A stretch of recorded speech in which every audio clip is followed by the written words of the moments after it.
నమస్కారం ETV news కు స్వాగతం. స్వర్ణాంధ్ర 2047 లక్ష్యాలకు అనుగుణంగా ప్రభుత్వం పయనిస్తోందని ఆంధ్రప్రదేశ్ గవర్నర్ జస్టిస్ అబ్దుల్ నజీర్ వెల్లడించారు.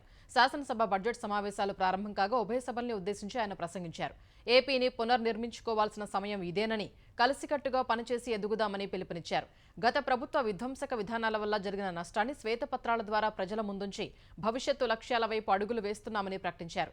గత ప్రభుత్వం నాశనం చేసిన అమరావతి, పోలవరం ప్రాజెక్టు పనులను ఇప్పటికే పట్టాలెక్కించామని తెలిపారు.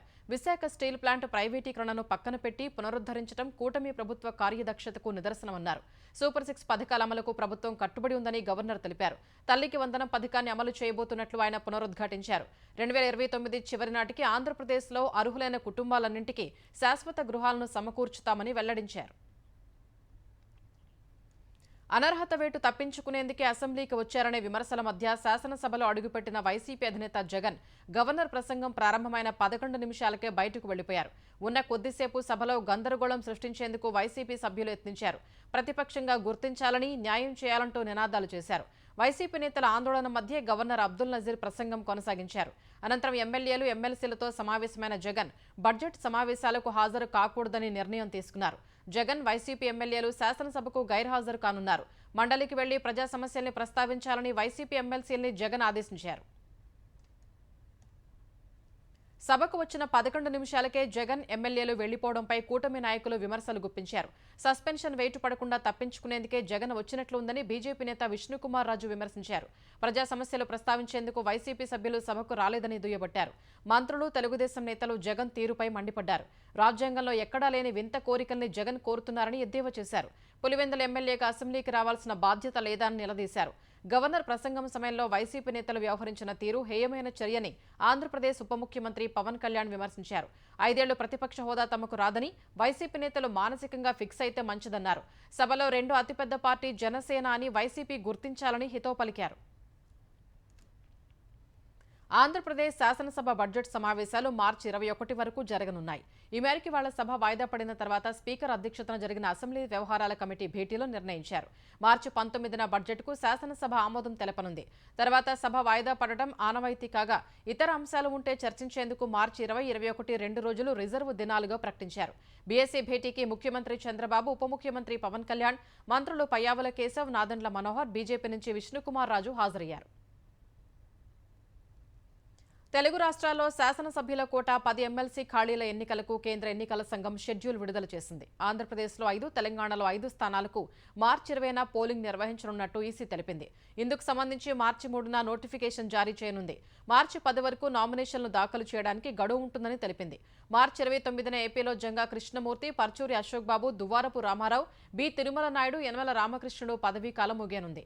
తెలంగాణలో మహమూద్ అలీ, సత్యవతి రాథోడ్, సేరి సుభాష్ రెడ్డి, ఎగ్గే మల్లేశం, మీర్జా రియాజుల్ హసన్ పదవీకాలం మార్చి 29తో ముగియనుంది. కేసీఆర్ ఫామ్ హౌస్ లో కూర్చుని ప్రభుత్వంపై కుట్రలు చేస్తున్నారని ముఖ్యమంత్రి రేవంత్ రెడ్డి ఆరోపించారు. ప్రజలు తిరస్కరించినా కేసీఆర్లో మార్పు రాలేదన్నారు. ఎమ్మెల్సీ ఎన్నికల ప్రచారంలో భాగంగా నిజామాబాద్లో పట్టభద్రులతో నిర్వహించిన ఆత్మీయ సమ్మేళనంలో పాల్గొన్న సీఎం రేవంత్ రెడ్డి రాష్ట్ర సాధనలో పట్టభద్రులు కీలక పాత్ర పోషించారని గుర్తు చేశారు. ఫోన్ ట్యాపింగ్ కేసులో అరెస్టు తప్పదని, బీఆర్ఎస్ నేతల్ని బీజేపీ భయపెడుతోందని రేవంత్ ఆరోపించారు. అందుకే ఎమ్మెల్సీ ఎన్నికల్లో బీఆర్ఎస్ అభ్యర్థులను నిలబెట్టలేదన్నారు. మెట్రో విస్తరణతో పాటు కృష్ణా జలాల్లో తెలంగాణ వాటా పెరగకుండా బీజేపీ నేతలు అడ్డుకుంటున్నారని సీఎం ఆరోపించారు. తెలంగాణ ఎమ్మెల్సీ ఎన్నికల ప్రచారంలో కేంద్ర మంత్రి బండి సంజయ్ చేసిన విమర్శల్ని బీసీ సంక్షేమ శాఖ మంత్రి పొన్నం ప్రభాకర్ తోసిపుచ్చారు. కేంద్ర మంత్రి ప్రస్తావించిన 317 జీవో అంశంలో ఇప్పటికే స్పౌస్ కేసులు, హెల్త్, మ్యూచువల్ బదిలీలు చేశామని తెలిపారు. ఎన్నికల ముందు ఇచ్చిన హామీ మేరకు 317 జీవో ఉద్యోగుల సమస్యలు పరిష్కరించే బాధ్యత కాంగ్రెస్ ప్రభుత్వానిదని స్పష్టం చేశారు. సున్నితమైన అంశాన్ని ఎన్నికల్లో రాజకీయాలకు ఉపయోగించుకోవడం పట్ల అప్రమత్తంగా ఉండాలని మంత్రి ప్రభాకర్ ప్రజలకు సూచించారు. దేశంలో ఊబకాయం తీవ్ర సమస్యగా మారుతోందని మన్ కీ బాత్లో పేర్కొన్న ప్రధాని మోదీ ప్రజలకు అవగాహన కల్పించేందుకు 10 మంది ప్రముఖుల్ని నామినేట్ చేశారు. ప్రముఖ పారిశ్రామికవేత్త ఆనంద్ మహీంద్ర, జమ్మూ కాశ్మీర్ సీఎం ఒమర్ అబ్దుల్లా, యువ షూటర్ మను బాకర్, వెయిట్ లిఫ్టర్ మీరాబాయ్ చాను, నటులు మోహన్ లాల్, మాధవన్, గాయని శ్రేయా ఘోషల్, ఇన్ఫోసిస్ సహ వ్యవస్థాపకుడు నందన్ నీలేకని, రాజ్యసభ ఎంపీ సుధామూర్తి ప్రచారకర్తలుగా నియమితులైన వారిలో ఉన్నారు. ఈ 10 మంది స్థూలకాయం వల్ల కలిగే నష్టాలపై అవగాహన కల్పించడం సహా ఆహారంలో వంట నూనె వినియోగాన్ని తగ్గించడంపై ప్రచారం చేయనున్నారు. ఈ ఉద్యమం మరింత విస్తరించేలా ఈ 10 మంది మరో 10 మంది చొప్పున నామినేట్ చేసి స్థూలకాయంపై పోరాడాలని మోదీ సూచించారు. ట్రిలియన్ డాలర్ల జీడీపీ సాధించే దిశగా తెలంగాణ ముందుకు వెళుతోందని సీఎం రేవంత్ రెడ్డి తెలిపారు. కరోనా తర్వాత చైనాకు ప్రత్యామ్నాయంగా ప్రపంచ దేశాలన్నీ భారత్ వైపు చూస్తున్నాయని అన్నారు. మౌలిక సదుపాయాల్ని పరిగణనలోకి తీసుకుని ఎన్నో అంతర్జాతీయ సంస్థలు హైదరాబాద్లో పెట్టుబడులకు ముందుకొస్తున్నాయని రేవంత్ రెడ్డి తెలిపారు. హైదరాబాద్లో హైటెక్ సిటీ సమీపంలో ఏర్పాటు చేసిన అమెజాన్ ఇన్నోవేషన్ సైట్ను ఐటీ పరిశ్రమల శాఖ మంత్రి శ్రీధర్ బాబుతో కలిసి రేవంత్ రెడ్డి ప్రారంభించారు. ఈ ఏడాది చివరి నాటికి విస్తరణలో భాగంగా 1600 కోట్ల రూపాయలు పెట్టుబడి పెట్టనున్నట్లు కార్యక్రమంలో పాల్గొన్న Amazon chairman, chief executive officer Robert A Broadway, Amazon India MD Naveen Gullapalli చెప్పారు. భవిష్యత్తులో మరిన్ని పెట్టుబడులకు ప్రణాళిక చేస్తున్నట్టు తెలిపిన వారు బయోఫార్మా రంగంలో మరిన్ని ఉద్యోగావకాశాలు కల్పిస్తామని తెలిపారు. అమెజాన్ హైదరాబాద్లో తమ కొత్త సైట్ను ప్రారంభించడంతో కొత్త అధ్యాయం మొదలైందని మంత్రి శ్రీధర్ బాబు తెలిపారు. అనేక పెద్ద సంస్థలు హైదరాబాద్లో తమ కార్యకలాపాలు విస్తరిస్తున్నాయని చెప్పిన మంత్రి హైదరాబాద్ లైఫ్ సైన్సెస్ క్యాపిటల్గా మారుతోందన్నారు. మేడిగడ్డ బ్యారేజీపై భూపాలపల్లి జిల్లా కోర్టు ఇచ్చిన ఉత్తర్వుల్ని సవాల్ చేస్తూ మాజీ సీఎం కేసీఆర్, మాజీ మంత్రి హరీష్ రావు వేసిన పిటిషన్పై తీర్పును హైకోర్టు రిజర్వ్ చేసింది. ఈ పిటిషన్పై ఇవాళ జరిగిన విచారణలో ఇరువైపులా వాదనలు విన్న కోర్టు తీర్పును రిజర్వ్ చేసింది. మేడిగడ్డ బ్యారేజీ కుంగుబాటుపై భూపాలపల్లికి చెందిన రాజలింగమూర్తి క్రిమినల్ రివిజన్ పిటిషన్ వేయగా దాన్ని విచారణకు స్వీకరిస్తూ భూపాలపల్లి జిల్లా కోర్టు ఉత్తర్వులిచ్చింది. ఈ నిర్ణయాన్ని సవాల్ చేస్తూ కేసీఆర్, హరీష్ రావు హైకోర్టులో పిటిషన్ వేశారు. భూపాలపల్లి జిల్లా కోర్టుకు పరిధి లేకుండా ఉత్తర్వులు జారీ చేసిందని కేసీఆర్, హరీష్ రావు తమ పిటిషన్లో పేర్కొన్నారు. ఈ పిటిషన్ వేసిన తర్వాత రాజలింగమూర్తి హత్యకు గురికాగా ఫిర్యాదుదారు చనిపోతే పిటిషన్ విచారణ అర్హత ఏ విధంగా ఉంటుందని హైకోర్టు ప్రశ్నించింది. ఫిర్యాదుదారు మృతి చెందినప్పటికీ పిటిషన్పై విచారణ జరపొచ్చంటూ పబ్లిక్ ప్రాసిక్యూటర్ సుప్రీంకోర్టు తీర్పుల్ని వివరించారు. ఇరుపక్షాల వాదనల తర్వాత కోర్టు తీర్పును రిజర్వ్ చేసింది. గన్నవరం టీడీపీ కార్యాలయంపై దాడి కేసులో వైసీపీ నేత వల్లభనేని వంశీని 3 రోజుల కస్టడీకి ఇస్తూ విజయవాడ ఎస్సీ ఎస్టీ ప్రత్యేక కోర్టు ఆదేశాలు జారీ చేసింది. విజయవాడ పరిధిలోనే వంశీని కస్టడీలోకి తీసుకోవాలని ఆదేశించింది. ఉదయం 10 నుంచి సాయంత్రం 5 గంటల వరకు న్యాయవాది సమక్షంలో విచారించాలని ప్రత్యేక కోర్టు ఆదేశించింది. వెన్నునొప్పితో ఇబ్బంది పడుతున్నారని వంశీ దాఖలు చేసిన పిటిషన్పై స్పందించిన కోర్టు బెడ్ను వినియోగించుకునేందుకు అనుమతించింది. తాజాగా ఈ కేసులో నిందితులైన శివకుమార్, ఆదిలక్ష్మి, ప్రవీణ్ను అరెస్ట్ చేసిన పోలీసులు వారిని కోర్టులో ప్రవేశపెట్టారు. ముగ్గురికి కోర్టు 14 రోజులు రిమాండ్ విధించింది. ఉత్తరప్రదేశ్లోని వారణాసి వద్ద జరిగిన ఘోర రోడ్డు ప్రమాదంలో సంగారెడ్డి జిల్లాకు చెందిన 3 దుర్మరణం పాలయ్యారు. మరో 3 తీవ్ర గాయాలతో ఆసుపత్రి పాలయ్యారు. సంగారెడ్డి జిల్లా జహీరాబాద్ నీటిపారుదల శాఖ డిప్యూటీ ఇంజనీర్ వెంకటరామిరెడ్డి తన భార్య విలాసిని మరో 3తో కలిసి ప్రయాగ్రాజ్ మహాకుంభమేళాకు వెళ్లారు. అక్కడి నుంచి తిరిగి వస్తూ ఉండగా వారి వాహనం ద్విచక్ర వాహనాన్ని తప్పించే క్రమంలో రోడ్డు పక్కనే పార్క్ చేసి ఉన్న టిప్పర్ను ఢీకొనడంతో దుర్ఘటన జరిగింది. ఈ ఘటనలో వెంకటరామిరెడ్డి, విలాసిని, కారు డ్రైవర్ మల్కీకి చెందిన మల్లారెడ్డి అక్కడికక్కడే చనిపోయారు. ఈ ఘటనలో గాయపడిన మరో 3ని సమీపంలోని ఆసుపత్రికి తరలించి చికిత్స అందిస్తున్నారు. వెంకటరామిరెడ్డి స్వస్థలం న్యాల్కల్ మండలం మామిడిగి కాగా సంగారెడ్డిలో ఉంటున్నారు.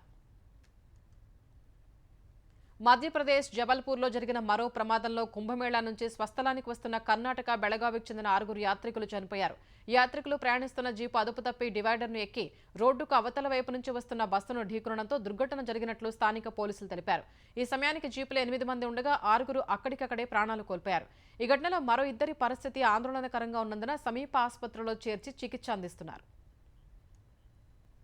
జర్మనీ పార్లమెంట్ ఎన్నికల్లో ప్రతిపక్ష నేత ఫ్రెడరిక్ మెర్జ్కు చెందిన సంప్రదాయవాదుల కూటమి విజయం సాధించింది. ఈ మేరకు జర్మన్ ఫెడరల్ రిటర్నింగ్ అధికారి ప్రాథమిక ఫలితాల ఆధారంగా ప్రకటించారు. జర్మనీ పార్లమెంటు దిగువ సభ బుండెస్టాగ్కు ఆదివారం ఎన్నికలు జరిగాయి. Christian Democratic Union CDU, Christian Social Union సిఎస్యుతో కూడిన జర్మన్ల సంప్రదాయవాదుల కూటమి 28.6% ఓట్లు దక్కించుకుని విజయం సాధించింది. జర్మనీ ఛాన్సలర్ ఒలాఫ్ షోల్జ్ నేతృత్వంలోని సోషల్ డెమోక్రటిక్ పార్టీ 16.4% ఓట్లతో 3వ స్థానానికి పరిమితమైంది. రెండో ప్రపంచ యుద్ధం తర్వాత ఎన్నడూ లేనంత ఘోర ఓటమిని చవిచూసింది. సిడియు పార్టీ నేత ఫ్రెడరిక్ మెర్జ్ జర్మనీ కొత్త ఛాన్సలర్ కానున్నారు. ప్రపంచవ్యాప్తంగా పనిచేస్తున్న 2000 మంది యుఎస్ ఎయిడ్ ఉద్యోగుల్ని తొలగిస్తూ అమెరికా అధ్యక్షుడు డొనాల్డ్ ట్రంప్ నిర్ణయం తీసుకున్నారు. ప్రపంచవ్యాప్తంగా కొందరిని మినహాయించి మిగిలిన వారికి బలవంతపు సెలవులు ఇచ్చినట్లు యుఎస్ ఎయిడ్ వెబ్సైట్లో వెల్లడించారు. ఉద్యోగుల తొలగింపునకు ఫెడరల్ జడ్జి అనుమతించిన తరువాతే ట్రంప్ యంత్రాంగం ఈ విషయంలో ముందుకెళ్లింది. యుఎస్ ఎయిడ్ ఉద్యోగులను తొలగించే ప్రభుత్వ ప్రణాళికలను నిలిపివేసేలా ఆదేశించాలని ఉద్యోగ సంఘాల విజ్ఞప్తిని యుఎస్ డిస్ట్రిక్ట్ జడ్జి తిరస్కరించారు. ఇప్పటికే అంతర్జాతీయ అభివృద్ధి కార్యక్రమాలకు మానవతా దృష్టితో అందించే నిధుల్ని అమెరికా ప్రభుత్వం ఆపివేసింది. ప్రభుత్వం చేసే అనవసరపు ఖర్చుల్ని తగ్గించడానికి ఎలన్ మస్క్ నేతృత్వంలోని డోజ్ బృందం పనిచేస్తోంది. డోజ్ సూచనల మేరకు ట్రంప్ ఈ నిర్ణయం తీసుకున్నారు.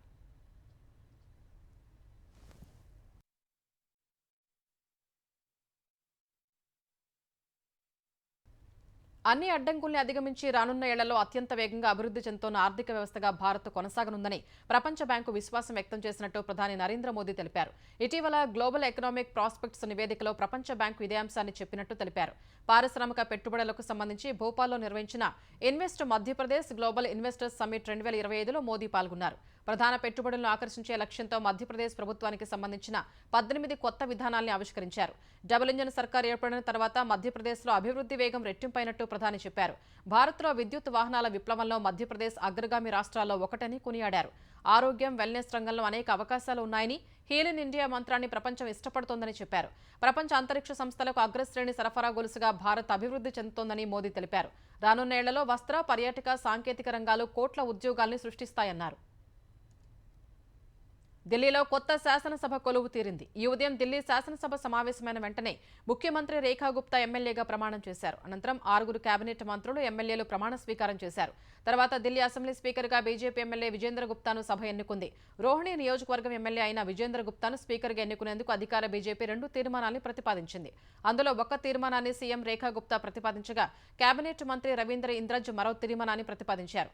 ఈ తీర్మానాల్ని మంత్రులు మంజీందర్ సింగ్ సిర్సా, పరమేశ్ వర్మ బలపరచగా మూజువాణి ఓటు ద్వారా వాటిని ఆమోదించారు. స్పీకర్ ఎన్నికను ప్రొటెం స్పీకర్ అరవింద్ సింగ్ లవ్లీ నిర్వహించారు.